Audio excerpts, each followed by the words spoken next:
Hello guys, പുതിയൊരു വീഡിയോയിലോട്ട് സ്വാഗതം. അപ്പോൾ ഈ ഒരു വീഡിയോയിൽ നമ്മൾ ഇന്നൊരു പുതിയ സീരീസ് സ്റ്റാർട്ട് ചെയ്യാണ്. ആക്ച്വലി നമ്മൾ ഇൻ്റർവ്യൂസിന് ഹെൽപ്പ് ചെയ്യാൻ വേണ്ടിയിട്ടുള്ള കുറച്ച് വീഡിയോസാണ് നമ്മൾ പ്രിപ്പയർ ചെയ്യുന്നത്. അപ്പോൾ ഇതിൽ ഞാൻ ഇൻ്റർവ്യൂസിന് ചോദിക്കുന്ന കുറച്ച് ക്വസ്റ്റ്യൻസൊക്കെ ഞാൻ ഉൾപ്പെടുത്തിയിട്ടുണ്ട്.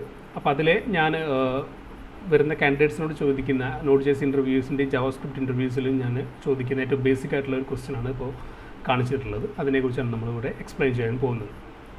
ഓക്കെ, അപ്പോൾ ഒരു കാര്യം ഞാൻ മെയിനായിട്ട് പറയുന്നത് എന്താണെന്ന് വെച്ച് കഴിഞ്ഞാൽ, നിങ്ങൾ Node.js അല്ലെങ്കിൽ ജാവാസ്ക്രിപ്റ്റ് ഇൻ്റർവ്യൂസിന് പോകുമ്പോൾ ജാവാസ്ക്രിപ്റ്റിൻ്റെ ഇവൻറ്റ് ലൂപ്പ് എന്താണ്, അല്ലെങ്കിൽ Node.jsലെ ഇവൻറ്റ് ലൂപ്പ് എന്താണ്, അതിൻ്റെ അസിങ്ക്രണസി എങ്ങനെയാണ് വർക്ക് ചെയ്യുന്നത്, ഇതിനെക്കുറിച്ച് നിങ്ങൾക്ക് നല്ലൊരു ധാരണ ഉണ്ടായിരിക്കണം.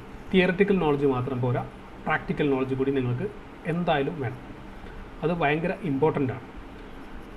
അതുപോലെ തന്നെ ചില വ്യത്യാസങ്ങളുണ്ട് വെബ്സൈറ്റിലുള്ള ജാവാസ്ക്രിപ്റ്റിൻ്റെ അസിങ്ക്രണസിയും അല്ലെങ്കിൽ ഇവൻറ്റ് ലൂപ്പും, അതുപോലെ സെർവർ സൈഡിലുള്ള Node.js സൈഡിലുള്ള ജാവാസ്ക്രിപ്റ്റിൻ്റെ ഇവൻറ്റ് ലൂപ്പും അസിങ്ക്രണസിയും തമ്മിൽ കുറച്ച് വ്യത്യാസങ്ങളുണ്ട്. ആ വ്യത്യാസങ്ങളും കൂടി നിങ്ങൾ മനസ്സിലാക്കി വെക്കണം. ഓക്കെ, അപ്പോൾ നമുക്ക് വീഡിയോയിലോട്ട് കിടക്കാം. അപ്പോൾ ഇവിടെ ഞാനൊരു സിമ്പിൾ ക്വസ്റ്റ്യനാണ് തന്നിട്ടുള്ളത്. ഞാൻ ചോദിക്കാറുള്ളൊരു ക്വസ്റ്റ്യനാണ് കാൻഡിഡേറ്റ്സിനോട്. ഒരു ഫംഗ്ഷനുണ്ട് ഗെറ്റ് സം, അത് രണ്ട് നമ്പേഴ്സിനെ ആക്സെപ്റ്റ് ചെയ്യുന്ന AB, രണ്ട് പാരാമീറ്റർ AB. അതിലൊരു സെറ്റ് ടൈം ഔട്ട് ഫംഗ്ഷൻ ഉണ്ട്. ആ സെറ്റ് ടൈം ഫംഗ്ഷൻ്റെ ഉള്ളിൽ നിന്ന് നമ്മൾ റിട്ടേൺ A+B നമ്മൾ ചെയ്യുന്നു. ഇവിടെ നമ്മൾ കോൺസ്റ്റന്റ് സം എന്നുള്ള വേരിയബിൾ ഡിക്ലെയർ ചെയ്തു, കോൺസ്റ്റന്റ് ഡിക്ലെയർ ചെയ്തു, ദെൻ ഗെറ്റ് സം 30-40.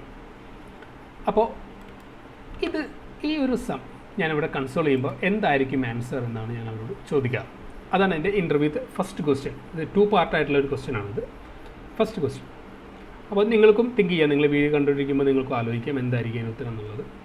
അപ്പോൾ ഒബ്വിയസ്ലി ഇതൊരു സിമ്പിൾ ക്വസ്റ്റ്യൻ ആണ്. അപ്പോൾ നിങ്ങളൊന്ന് ഇമാജിൻ ചെയ്യാം എന്തായിരിക്കും അതിൻ്റെ ഉത്തരം എന്നുള്ളത്. അപ്പോൾ ഞാനിത് റൺ ചെയ്യാൻ പോവുകയാണ് ഇവിടെ.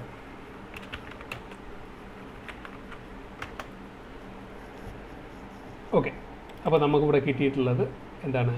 അൺഡിഫൈൻഡ് എന്നുള്ളതാണ്. ഓക്കെ, ഇതാണ് നിങ്ങളുടെ ഉത്തരം, നിങ്ങളുടെ മൈൻഡിലുണ്ടായിരുന്ന ഉത്തരം എന്നുണ്ടെങ്കിൽ നിങ്ങൾക്കത് ഓക്കെയാണ്. നിങ്ങൾക്ക് എന്താണ് അസിങ്ക്രണസി അറിയാം. ഇനി ഇതല്ല ഉത്തരം, നിങ്ങൾ 30+40 70 ആണ് നിങ്ങളുടെ ഉത്തരമെങ്കിൽ നിങ്ങൾ എന്ത് ചെയ്യണം? കുറച്ചുകൂടി മെനക്കെട്ടിട്ട് അസിങ്ക്രണസിയും ഇവൻറ്റ് ലൂപ്പിൻ്റെ കൺസെപ്റ്റുകൾ നിങ്ങൾ എന്തായാലും പഠിക്കണം. റിസോഴ്സുകൾ നോക്കുക. ഇൻ്റർനെറ്റിൽ ഒരുപാട് നല്ല റിസോഴ്സുകളുണ്ട്, അവിടെ നിന്ന് പോയി നോക്കുക, വീഡിയോസ് കാണുക. നിങ്ങൾ കറക്റ്റായിട്ട് മനസ്സിലാക്കണം. കാരണം എന്താണെന്ന് വെച്ച് കഴിഞ്ഞാൽ ഇതുപോലത്തെ സിമിലർ പാറ്റേണിൽ പല ടൈപ്പ് ഓഫ് ക്വസ്റ്റ്യൻസ് ഉണ്ട്. ഫോർ എക്സാമ്പിൾ കോൾ ബാക്കിനെ എങ്ങനെ കൺവേർട്ട് ചെയ്യുന്നു നിങ്ങൾ, അങ്ങനെ പല ടൈപ്പിൽ ഉള്ള ക്വസ്റ്റ്യൻസ് നമുക്ക് കാണാൻ പറ്റുമോ ഔട്ട് ദർ. അപ്പോൾ നിങ്ങൾ എന്ത് ചെയ്യുക? നിങ്ങളുടെ ഉത്തരം 70 ആണ് നിങ്ങളുടെ മനസ്സിൽ വിചാരിച്ചിട്ടുണ്ടെങ്കിൽ നിങ്ങളുടെ അത് തെറ്റാണ് ഉത്തരം. നിങ്ങൾ ഇതിലൂടെയും പ്രിപ്പയർ ചെയ്യണം, നന്നായിട്ട് പ്രിപ്പയർ ചെയ്യണം. ഓക്കെ, സോ അപ്പോൾ ഞാനിവിടെ അൺഡിഫൈൻഡ് കാണും.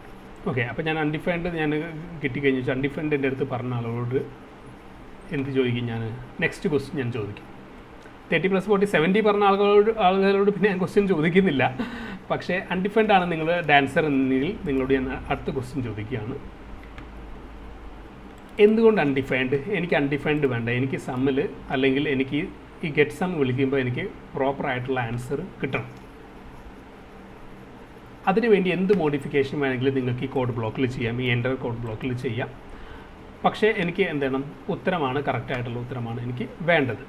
അതെങ്ങനെ കിട്ടും? ഇതാണ് ഞാൻ പിന്നെ അവരോട് അടുത്തതായിട്ട് ചോദിക്കുന്ന ചോദ്യം.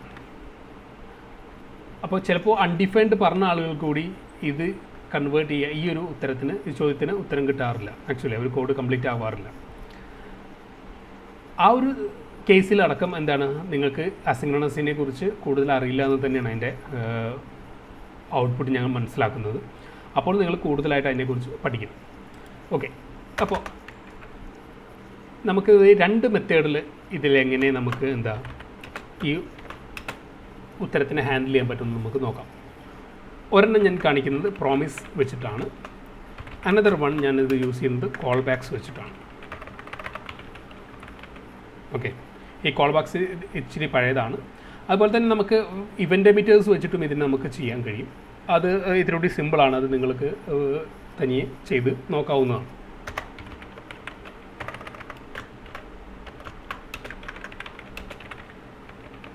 അപ്പോൾ ഈ 3 മോഡിലാണ് നമ്മൾ ഇത് സോൾവ് ചെയ്യാൻ ഉദ്ദേശിക്കുന്നത്. അപ്പോൾ ഫസ്റ്റ് വൺ പ്രോമിസ് വെച്ചിട്ട് എങ്ങനെ നമുക്കിത് ചെയ്യാൻ പറ്റുമെന്ന് നോക്കാം. അപ്പോൾ പ്രോമിസ് വെച്ചിട്ടുള്ള ഒരു സൊല്യൂഷനാണ് നിങ്ങൾ കൊടുക്കുന്നതെങ്കിൽ അതാണ് ഏറ്റവും ഡിസൈറബിൾ ആയിട്ടുള്ള സൊല്യൂഷൻ. കാരണം എന്താണ്, നമ്മൾ കോൾ ബാക്സിനെല്ലാം റീപ്ലേസ് ചെയ്ത് നമ്മൾ പ്രോമിസ് വെച്ചിട്ടാണ് നമ്മൾ ഇപ്പോൾ ഹാൻഡിൽ ചെയ്യുന്നത്.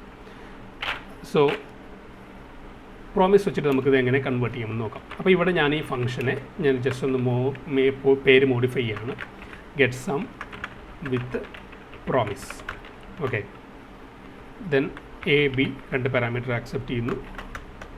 ഇവിടെ ഞാൻ റിട്ടേൺ ന്യൂ പ്രോമിസ്, ഞാനൊരു പുതിയ പ്രോമിസ് റിട്ടേൺ ചെയ്യുകയാണ്. പ്രോമിസ് അതിൽ റിസോൾവ്, റിജക്റ്റ്, അതിൻ്റെ എക്സിക്യൂട്ടേഴ്സിനെ ഞാൻ ഡിഫൈൻ ചെയ്തു. ഇവിടെ നമുക്ക് റിജക്റ്റ് എന്നുള്ള എക്സിക്യൂട്ടറിൻ്റെ ആവശ്യമില്ല, പക്ഷേ സ്റ്റിൽ ഞാൻ അവിടെ കൊടുത്തിരിക്കുന്നുണ്ട്. ദെൻ ഞാൻ ആ സെറ്റ് ടൈം ഔട്ട് എടുക്കുന്നു. ടൈം ഔട്ട് ഡിഫോൾട്ട് ടൈം ഔട്ടാണ് വെച്ചിട്ടുള്ളത്. ഇവിടെ ഞാനത് റിസോൾവ് A+B സ്റ്റേറ്റ്മെൻറ്റ് കൊടുക്കുന്നു, സേവ് ചെയ്യും. അപ്പോൾ ഇവിടെ ഇപ്പോൾ ടോപ്പ് ലെവൽ അവൈറ്റ് യൂസ് ചെയ്യാൻ പറ്റാത്തതുകൊണ്ട് നമുക്ക് എന്ത് ചെയ്യാം, ഫംഗ്ഷൻ്റെ ദെൻ വെച്ചിട്ട് തന്നെ നമുക്കിതിനെ ഹാൻഡിൽ ചെയ്യാം. Then get sum with promise of 30 40 dot then result ഞാൻ പ്രിൻറ്റ് ചെയ്തു. console.log sum from promise is $result.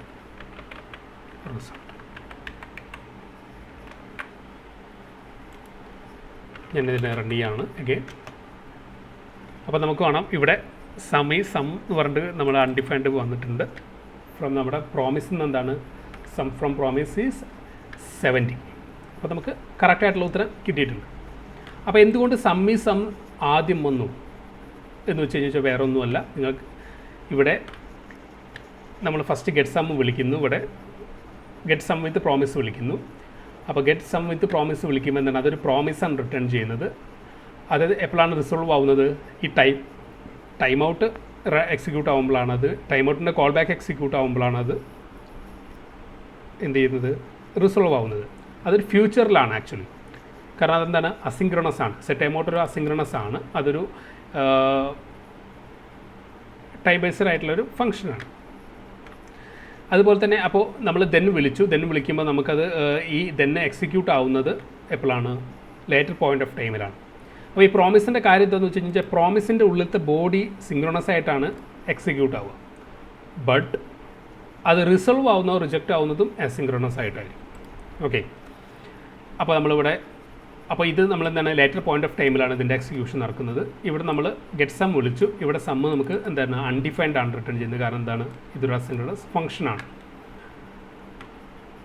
അതുകൊണ്ടാണ് നമുക്കിവിടെ അൺഡിഫൈൻഡ് കിട്ടിയത്. അതുകൊണ്ടാണ് ഈ സ്റ്റേറ്റ്മെൻറ്റ് എന്ത് ചെയ്യുന്നത്, ഇത് നമ്മുടെ മെയിൻ ത്രെഡിൽ റൺ ചെയ്യുന്നതുകൊണ്ടാണ് ഇതിന് ആദ്യം എക്സിക്യൂട്ട് ആയത്, അൺഡിഫൈൻഡ് കിട്ടിയത്. ദെൻ ലേറ്റർ പോയിൻ്റ് ഓഫ് ടൈമിൽ നമ്മുടെ അടുത്ത കോൾ ബാക്ക് അല്ലെങ്കിൽ ഇവൻറ്റ് ലൂപ്പ് ഫേസിൽ നമുക്ക് ഈ ഔട്ട്പുട്ട് കിട്ടിയത്. അപ്പോൾ ഇതാണ് ഒരു മെത്തേഡ്. രണ്ടാമത്തെ മെത്തേഡ് എന്ന് വെച്ച് കഴിഞ്ഞാൽ നമ്മൾ എന്ത് ചെയ്യുന്നു, കോൾ ബാക്ക് വെച്ചിട്ടുള്ളൊരു മെത്തേഡാണ്.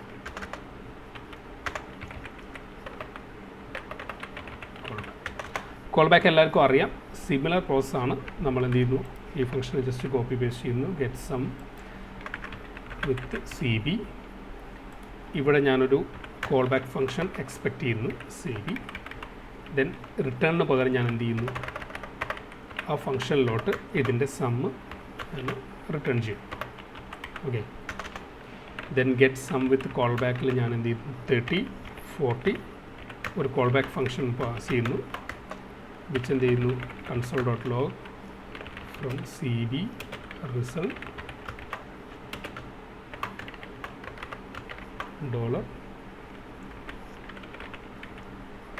$result. ഓക്കെ,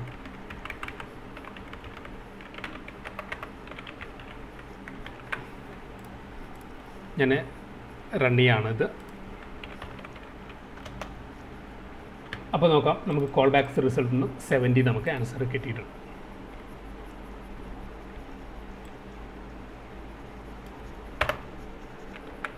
അപ്പോൾ അത് ഇത്രയും സിമ്പിളായിട്ടുള്ളൊരു ക്വസ്റ്റ്യനാണ്. പക്ഷേ നിങ്ങൾക്കിത് ആൻസർ പറയണമെന്നുണ്ടെങ്കിൽ നിങ്ങൾക്ക് Node.jsൻ്റെ അസിൻക്രണസിയെ കുറിച്ചിട്ടുള്ള നല്ലൊരു ധാരണ വേണം.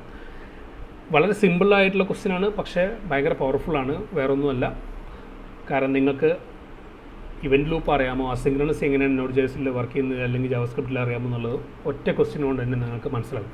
ഇതിൻ്റെ പല വേരിയേഷൻസ് നമ്മൾ യൂസ് ചെയ്യാറുണ്ട്. ഈ റിട്ടേണിന് പകരം നമ്മളിവിടെ ഒരു എറർ ത്രോ ചെയ്തിട്ട് അത് നമുക്ക് ട്രൈ ക്യാച്ച് വെച്ച് ക്യാച്ച് ചെയ്യുന്നത് എങ്ങനെയാണെന്നുള്ളതൊക്കെ നമ്മൾ ചോദിക്കാറുണ്ട്.